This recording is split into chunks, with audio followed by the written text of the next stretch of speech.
ఉత్తరాంధ్ర ఆణిముత్యం మా రావి శాస్త్రి. రాచకొండ విశ్వనాథ శాస్త్రి అంటే ఎవరికి తెలియదు కానీ, రావి శాస్త్రి, ఆర్వి శాస్త్రి అంటే అందరికీ తెలుసు. 1922 జూలై 30 నాడు శ్రీకాకుళంలో ఆయన జన్మించడం జరిగింది. తర్వాత ఆయన బిఏ ఆనర్స్లో తత్వశాస్త్రం చేసి 1946లో మద్రాసులో ఆయన లా పూర్తి చేశారు.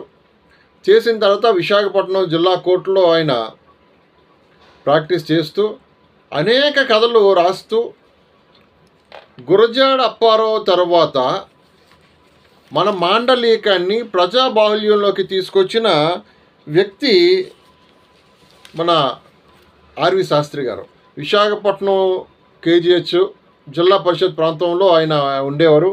వాళ్ళ అబ్బాయి కూడా ఇప్పుడు ప్రస్తుతం ప్రాక్టీస్ చేస్తూ ఉన్నారు ప్లేడర్గా. వాళ్ళ అల్లుడు కూతురు కూడా లాయర్లుగానే ఇప్పుడు విశాఖపట్నం కోర్టులో ఉన్నారు. సో ఆర్వి శాస్త్రి గారి విషయంలో మా నాన్నగారికి కేఎస్ చలం గారికి ఈయనకి మంచి పరిచయం ఉన్నది. ఆ సందర్భంగా నేను కూడా అనేక సార్లు మన ఆర్వి శాస్త్రి గారిని కలవడం నా అదృష్టం. అది ఆయన రాసిన కొన్ని రచనలు మీకు తెలియజేస్తాను. అల్పజీవి మొట్టమొదటిసారి రాసింది. తర్వాత రత్తాలు రాంబాబు, ఇల్లు నవల ఆయన ఆఖరిలో రాశారు. తర్వాత కథాసాగరం, 6 సారా కథలు, 6 సారో కథలు, రాచకొండ కథలు, రాజు మనిషి, 6 చిత్రాలు, సొమ్ములు పోనాయండి.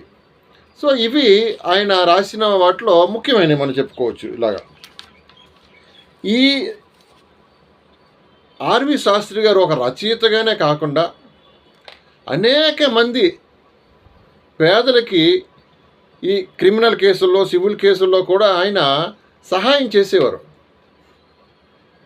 మన విశాఖ అంటే ఉత్తరాంధ్రకి ఒక తలామానికమైన మహాకవులు శ్రీశ్రీ గారు, గురజాడ వారు, ఆరుద్ర వారు, ఆర్వి శాస్త్రి గారు ఇలాంటి ఎంతోమంది ఉంటే వారి సరసన ఉన్న మన ఆర్వి శాస్త్రి గారు, రాచకొండ విశ్వనాథ శాస్త్రి గారు నవంబర్ 10, 1993 ఆయన పెన్ను మూశారు.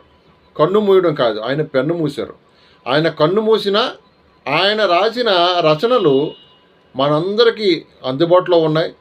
మన ఉత్తరాంధ్ర ఆణిముత్యం రావి శాస్త్రి గారిని, రాచకొండ విశ్వనాథ శాస్త్రి గారిని ఒక్కసారి మనం తలుచుకోవటం నిజంగా మనకి సంతోషకరమైన విషయం.